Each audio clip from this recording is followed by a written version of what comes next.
안녕하세요. 하루에 30분만 독서합시다. 하삼독의 감자입니다. 네, 오늘 5월 11일 수요일 오전 5시 59분입니다. 네, 오랜만에 오전 6시 독서 시간에 지켰습니다. 네, 뭐 어제도 말씀드렸지만 오미크론 확진되고 며칠 지나서 후유증이 좀 있었어요. 지금도 아직 있는데 그렇지만 자리를 지키는 것이 가장 중요하죠. 습관이라는 거는 한번 예, 만들어 놓는 건 되게 어려운데 이걸 깨는 거는 되게 쉬운 것 같아요. 그냥 가만히 놔두면 습관은 깨지게 돼 있고 어, 이 자리를 지켜야지 습관을 지속할 수 있는 것 같습니다. 참고로 저는 지금 아동 동화 새로운 원고를 쓰고 있는데 사실 어제까지 제 마감을 정했어요. 스스로. 근데 이제 어, 아직 완고를 하지 못했지만 자기 전에 5줄을 쓰고 잤어요. 네. 이게 책을 읽는다는 것 굉장히 어렵죠. 왜냐하면 이걸 책을 안 읽는다고 너 이제 오늘부터 죽는 거야 라고 하진 않고 또 책을 쓴다고 해서 당장 이제 돈을 벌 수 있는 게 아니기 때문에 사람이 되게 이기적이고 게으른 존재인 것 같아요. 예. 당장의 눈앞에 이득이 없으면 하지 않는 것 같습니다. 하지만 최근에 어떤 기업가가 말한 것 같아요. 독서를 대신할 수 있는 건 없다. 그래서 아침에 어, 30분 독서하지 않으면 독서할 수 없는 확률이 굉장히 높고 또 오늘 독서하지 않으면 내일은 또 어떤 바쁜 일정이 있을지 모르죠. 그래서 일어날 수 있을 때 독서하자. 그리고 이제 해가 길어졌잖아요. 이제 일출 시간이 빨라져서 지금은 자연광으로도 충분히 독서할 수 있다. 개인적으로 저는 인공광을 그렇게 좋아하는 편은 아니에요. 그래서 저희 집에 아니 등을 거의 쓰진 않고 이제 밝은 등은 켜진 않아요. 이제 수면에 방해가 되기 때문에 그래서 저녁에는 좀 쉼을 갖는 타임을 갖는 거고 어제 이제 우리가 읽었던 내용 중 하나가 망각이었죠. 그래서 몸도 그렇고 뇌도 그렇고 일과 이후에는 좀 쉼을 갖는 시간이 필요합니다. 그래서 어제는 또 쓰는 것도 아침에 힘이 있을 때 쓰는 게 전 좋지만 쓰는 건 어쩔 수 없이 또 밤에 써야 되는 경우가 있지만 독서는 꼭 아침에 해야겠다라는 생각을 합니다. 저희가 이제 하루에 30분 이렇게 타이머로 대놓고 독서를 하긴 하지만 제가 이 틀려도 좋다를 저희가 같이 읽고 있잖아요. 이 책이 목차를 보시면 그 책을 어느 정도까지 읽을까 계획하는 것도 참 좋은데 이 책은 총 14장으로 돼 있어요. 14장으로 돼 있는데 매일 한 장씩 읽으면 될 것 같아요. 뭐 물론 타이머를 해놓긴 할 건데 타이머를 30분 정도 해놓고 그 안에 있는 목표를 가지면 그래도 집중 있게 읽을 수 있어요. 책을 쓰는 것도 시간을 정해놓고 쓰면은 그 시간 안에는 다른 일을 하지 않고 원고를 쓰겠다. 이렇게 집중을 하거든요. 회의도 마찬가지죠. 딱 타이머 정해놓고 20분 안에 회의를 하겠다. 네. 이렇게 하는 것도 집중을 할 수 있는 시간입니다. 그래서 뭐 여러분 나름대로 이렇게 종을 치던지 뭐 근데 그런 신호를 보내서 이제부터 집중해서 독서해야지 라고 하는 도구를 마련하면 좋을 것 같아요. 오늘은 틀려도 좋다 2장 학습 당신이 암기를 잘 못하는 이유 그러나 세상을 잘 이해하는 이유 37페이지부터 읽겠습니다. 2장 읽을 거고요. 저는 나름대로 신호를 여러분들한테도 도움이 될까봐 신호를 드리겠습니다.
네. 2장을 다 읽지 못했는데 종이 쳤네요. 네. 2장을 보시면 그 학습에 관한 거라서 이제 한 몇 가지 단어들을 주면서 저자가 외워보라고 하는 실험을 해요. 저도 그 단어들을 외우는 시간을 좀 갖느라고 네, 책을 이렇게 읽었는데 책 내용도 좋은 부분이 많습니다. 학습에 관한 거니까 특별히 자녀들을 양육하시는 특히 이제 초등학교 아이들을 키우는 학부모님들이 이 내용을 보시면 좋을 것 같아요. 교사분들도 이 내용을 보셔도 참 좋을 것 같습니다. 우리가 흔히 알고 있는 학습에 관한 내용하고 좀 다르거든요. 그래서 오늘은 학습표는 다 읽지 못했고 55페이지까지 학습 부분이 분량이 좀 많더라고요. 다른 장보다. 그래서 내일 하루 더 읽어야 될 것 같아요. 오늘 읽은 내용을 좀 정리할게요. 그래서 2장 학습. 당신이 암기를 잘 못하는 이유, 그러나 세상을 잘 이해하는 이유. 이렇게 제목을 정했는데 지식은 힘이죠. 그러나 지식은 그 하늘에서 떨어지는 것이 아니므로 우리 뇌가 지식을 습득해야 합니다. 학습을 해야 되는 거죠. 저자도 이제 공부에 대한 재밌는 표현을 했는데 독일에서도 공부라고 하면 흔히 뭐 지루하고 따분하고 시험을 쳐야 되고 압박에 시달리는 그런 것으로도 생각하고 있네요. 그렇지 않다라고 하고 있는 거죠. 이 이제 저자의 어머니가 그 저자한테 그 친구가 자기한테 썼던 그 엽서 편지를 오래전에 이제 초등 8살 때 썼던 편지를 줬는데 그 안에 그 공부에 대한 생각이 적혀 있어요. 8살이 그 우리나라 나이로 치면 10살이겠죠? 그래서 공부는 강물을 거슬러 노를 젓는 것과 같다. 멈추자마자 뒤로 떠밀려 간다. 그래서 이제 배우면은 계속 이제 새로운 것들을 배우면 또 까먹기도 하고 그렇지만 배우지 않을 수 없고 이런 것들을 시적으로 잘 표현한 것 같아요. 현대야말로 평생 학습의 시대죠. 제가 이제 이 내용에 대해서 또 발문을 한번 해봤어요. 그럼 평생 학습 시대에 걸맞는 그 행정제도와 복지제도가 지원되고 있는가? 대부분 이제 평생 학습이라고 말만 하고 어떤 대학교나 어떤 지자체에 평생 학습관이라는 게 있지만 평생 학습원이나 근데 결국엔 학습은 우리나라의 학습은 입시에만 쏠려 있지 않은가? 이런 질문을 한번 해봤습니다. 네, 진짜 그 요즘 신중년이라고 하잖아요. 은퇴를 하고 해도 60대인데 아직 할 수 있는 것들, 배울 수 있는 것들이 많음에도 불구하고 그들을 위한 그런 제도가 과연 갖춰져 있는가? 네, 이제 지방선거를 앞두고 있는데 거기에 대한 대안들을 내놓는 공약들을 내놓는 그 지도자를 후보를 뽑아야 된다고 생각을 합니다. 네, 학습할 때 뇌의 취약점 세 가지가 있는데 첫 번째, 압박이 심하면 학습 효과가 좋지 않다. 네, 누구든 할 거예요. 뭐. 네, 근데 우리나라 이제 벼락치기 해가지고 당장 시험 보는데 또 그건 이제 한계가 있죠. 네. 두 번째, 뇌는 데이터, 사실, 정보를 극도로 못 외운다. 저만 해도 뭐 연도 외우는 거, 뭐 왕 이름 외우는 거 이런 것들, 예, 그게 정말 힘들다는 거예요. 뇌 자체가 그런 것들 힘들어한다는 거죠. 세 번째, 뇌는 배우면 다시 잊어버린다. 1장에서 그 배웠던 내용이죠. 망각에 관한. 그 학습이란 것이 고단하고 힘든 일인 것 같지만 사실 우리 뇌는 학습의 달인입니다. 그 앞에서 말했던 뇌의 세 가지 취약점을 자세히 들여다보면 우리가 세계 최고의 학습자가 될 수 있는 조건이 된다는 거죠. 네.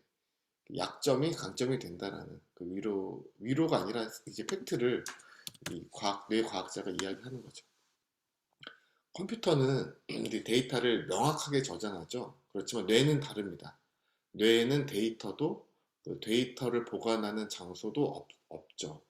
그저 이제 신경망이라고 하는 시냅스가 매우 특이한 상태에 돌입할 뿐이다. 제가 여기에 밑줄 껐는데 예, 막 컴퓨터처럼 뭐 하드에 저장을 딱 하는 게 아니라 시냅스가 이제 아주 특이한 상태에 돌입할 뿐이 생리학적으로 그렇게 되는 것뿐이다라고 하죠.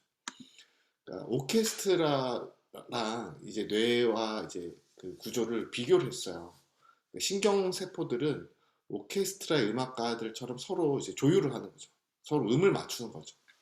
이제 음악가들이 협력을 통해 작품을 만들어내듯이 그 신경세포는 사고의 정보 내용을 탄생시키죠.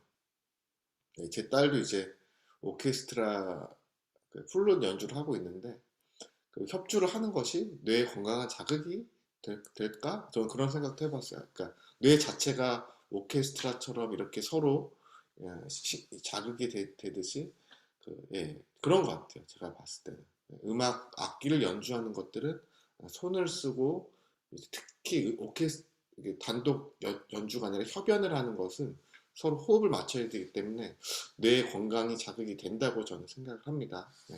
과학적으로 밝혀진 데이터가 분명히 나올 것 같아요. 오케스트라처럼 이제 정보 처리를 하는 뇌의 결정적인 장점이 있는데 두 가지예요. 첫 번째는 다양한 사고를 할 수 있다. 그러니까 한 오케스트라가 여러 작품을 연주할 수 있죠. 네. 두 번째, 그 모든 생각의 그 사태는 그 다음 생각의 출발을 알리는 신호탄이 된다. 이게 뭐냐면 컴퓨터는 생각을 개별적으로 저장하지만 데이터를 개별적으로 저장하지만 뇌는 생각이 서로 이제 개별적으로 존재하지 않고 서로 연결돼 있다는 거죠. 그게 이제 장점입니다. 오케스트라와 다르게 뇌에는 또 지휘자가 없죠. 예. 그런데도 뇌는 매우 정확하게 서로의 활동을 조율하여 새 패턴을 탄생시킨다. 뇌를 가지고 있다는 게 얼마나 감사해요. 네. 이렇게 뛰어난 뇌, 네. 아주 고급 컴퓨터가 없어도 뇌만 가지고 있어도 되게 자랑스러워 해야 되는 오늘 하루인 것 같아요. 신경세포들은 서로 간의 협력을 감지합니다. 네. 그래서 이제 자주 사용하는 시냅스는 튼튼해지고 그렇지 않은 시냅스는 없어지죠. 그래서 이제 되게 효율이 좋은 거예요. 그래서 뇌가 20W의 동력으로도 사고를 할 수 있어요. 제가 지금 이렇게 방송을 하는 그 이제 노트북 맥북 프로가 이제 85W의 전력을 쓰고 있거든요. 근데 뭐 맥북 에어 해도 뭐 50W, 60W 정도인데 절반으로도 훨씬 더 많은 것들을 할 수 있다는 게 그 좋은 노트북이 없어도 뇌가 있다는 것에 대해서 감사해야 돼요. 스트레스를 받을 때 학습 효과는 또 최고이자 최악이다라고 하고 있습니다. 그러니까 원래 스트레스가 나쁜 게 아니라고 해요. 그러니까 원래 스트레스는 학습을 돕는 촉진제이다. 네. 급성 스트레스 상황에서 이제 뭐 깜짝 놀랐을 때 노르 아드레날린이 분비되어 주의력을 높이는 뇌 분비를 활성화시키죠. 그래서 적절한 스트레스를 받으면 신경망은 더 활력이 넘치기 때문에 빨리 새로운 것을 배울 수 있다. 네.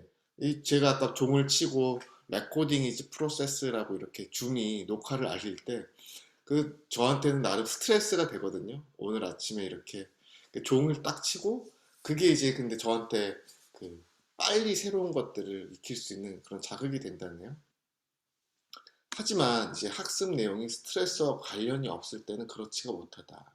흔히 이제 우리가 아이들이 교실에서 받는 거죠.